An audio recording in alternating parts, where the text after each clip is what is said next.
ಅಂದ್ರೆ ಉಪವಾಸ ಇದ್ರೆ ಇಡೀ ದಿನ ನಮಗೆ ಭಗವಂತನ ಕಡೆ ಲಕ್ಷ್ಯ ಇರುತ್ತೆ ಅನ್ನೋ ಕಾರಣ. ಒಂದು ಏಕಾಗ್ರತೆ ಬರಬೇಕು ಅಂತಂದರೆ ನಿಮಗೆ ಉಪವಾಸವಿರಬೇಕು. ಅದಕ್ಕೆ ಶಾಸ್ತ್ರಬದ್ಧವಾದಂತಹ ಅರ್ಥ ಹೇಳಬೇಕು ಅಂತ ಅಂದರೆ, ಉಪ ಅಂದರೆ ಹತ್ತಿರ, ವಾಸ ಅಂದರೆ ಇರುವಂಥದ್ದು. ಹತ್ತಿರ ಇರುವುದಕ್ಕೆ ಉಪವಾಸ ಅಂತ. ಅದು ಯಾರ ಹತ್ತಿರ ಅನ್ನೋದು ಸಂಸ್ಕೃತದಲ್ಲಿರುವಂಥದ್ದು. ಉಪ ಅಂತ ಅಂದರೆ ಹತ್ತಿರ, ವಾಸ ಅಂದರೆ ಅಲ್ಲಿ ಇರುವಂಥದ್ದು. ಭಗವಂತನ ಹತ್ತಿರದಲ್ಲಿ ನಾವಿರಬೇಕು. ಭಗವಂತನ ಹತ್ತಿರದಲ್ಲಿ ಹೇಗಿರಬೇಕು ಅಂತಂದರೆ, ನಾವು ಮನಸ್ಪೂರ್ವಕವಾಗಿ ಭಕ್ತಿಪೂರ್ವಕವಾಗಿ ಅವನ ಸ್ಮರಣಾಪೂರ್ವಕವಾಗಿ ನಾವು ಅವನ ಹತ್ತಿರ ಇರ್ತೀವಿ. ನೀವು ಹೊಟ್ಟೆ ತುಂಬ ಊಟವನ್ನು ಮಾಡಿಕೊಂಡು ಏನಾದರೂ ಮಾಡಿಕೊಂಡು ಹಾಕ್ಲಿಕ್ಕೆ ಮಾಡಿಕೊಂಡು ನೀವು ನಿದ್ರೆಗೆ ಜಾರಿ ಯಾವುದೂ ಸಹ ನಿಮಗೆ ಊಟ ಹೆಚ್ಚಾದಾಗ ಏನಾಗುತ್ತೆ ಅಂದರೆ ಮನುಷ್ಯಗೆ ಅಲಕ್ಷ್ಯಗಳು ಬರುತ್ತೆ, ದೇಹ ಜಡತ್ವ ಬರುತ್ತೆ, ನಿದ್ರೆಗೆ ಜಾರುತ್ತೆ. ಏನು ಮಾಡೋಕ್ಕೋದ್ರೂ ಸಹ ನಿಮಗೆ ಅದು ಯಾವುದು ಇಂಟ್ರೆಸ್ಟ್ ಇರೋದಿಲ್ಲ, ಯಾವುದಕ್ಕೂ ಗಮನ ಇರೋದಿಲ್ಲ.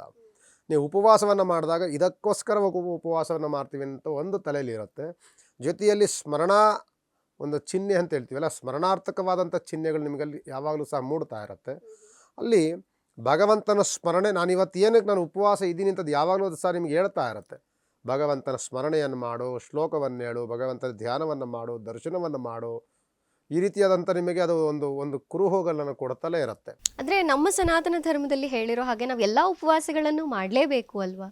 ಖಂಡಿತವಾಗಿ ಉಪವಾಸವನ್ನು ಮಾಡೋದ್ರಿಂದ ನಿಮಗೆ ಒಂದು ಉತ್ತಮವಾದಂತಹ ಒಂದು ಸಲಹೆ ಹೇಳಬೇಕು ಅಂತ ಅಂದರೆ, ನೀವು ಪೂಜಾ ಕೈಂಕರ್ಯಗಳನ್ನು ಮಾಡಲಿಕ್ಕೆ ತುಂಬ ಆಸಕ್ತರಾಗಿ ತುಂಬ ಪರಿಪೂರ್ಣವಾದಂಥ ಮನಸ್ಕರಾಗಿ ಇರ್ತೀರಿ.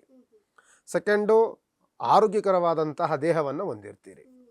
ಈ ಎರಡು ಲಾಭವನ್ನು ಪಡೆಯುವಂತಹ ಒಂದು ಪೂಜೆ ಅಂತಂದರೆ ಏಕಾದಶಿಯ ಒಂದು ವ್ರತ ಪೂಜೆ. ಈ ವೈಕುಂಠ ಏಕಾದಶಿ ವ್ರತ ಪೂಜೆ ಅಂದ ತಕ್ಷಣವೇ ಇಲ್ಲಿ ಬೇರೆ ಬೇರೆಯಾದಂತಹ ಯಾವುದೋ ಭೋಜನಾದಿಗಳೋ ಮತ್ತು ಇನ್ನೇನಾದರೂ ಊಟ ಉಪಚಾರಗಳೋ ಇನ್ನೇನೋ ದೊಡ್ಡದಾದಂತಹ ಆಚರಣೆಗಳು ಯಾವುದು ಸಹ ನಿಮಗೆ ಕಾಣಿಸೋದಿಲ್ಲ. ಇಲ್ಲಿ ಶ್ರದ್ಧೆ, ಭಕ್ತಿ, ಆಚರಣೆ, ಅನುಕರಣೆ ಇವೆಲ್ಲವೂ ಸಹ ನಮಗೆ ಮನೆ ಮಾತಾಗಿ ಬಂದ್ಬಿಡುತ್ತೆ.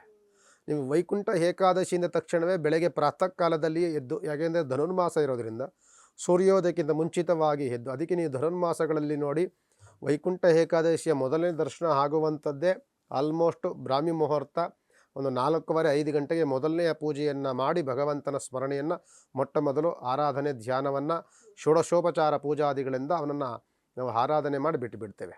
ಅನಂತರದೇ ಕೇವಲ ದರ್ಶನಕ್ಕೆ ಮಾತ್ರ ಅದು ಮೀಸಲಾಗಿರುತ್ತೆ. ಬಹಳ ಮುಂಚಿತವಾಗಿಯೇ ಪೂಜೆ ಆಗೋಗುತ್ತೆ. ಅದನ್ನೇ ರಾತ್ರಿ ಎಲ್ಲವೂ ಸಹ ಭಗವಂತನಿಗೆ ಆ ಅಲಂಕಾರಗಳು, ಪೂಜೆಗಳು, ಸಿದ್ಧತೆಗಳೆಲ್ಲವೂ ಸಹ ನಡೆಯುತ್ತೆ.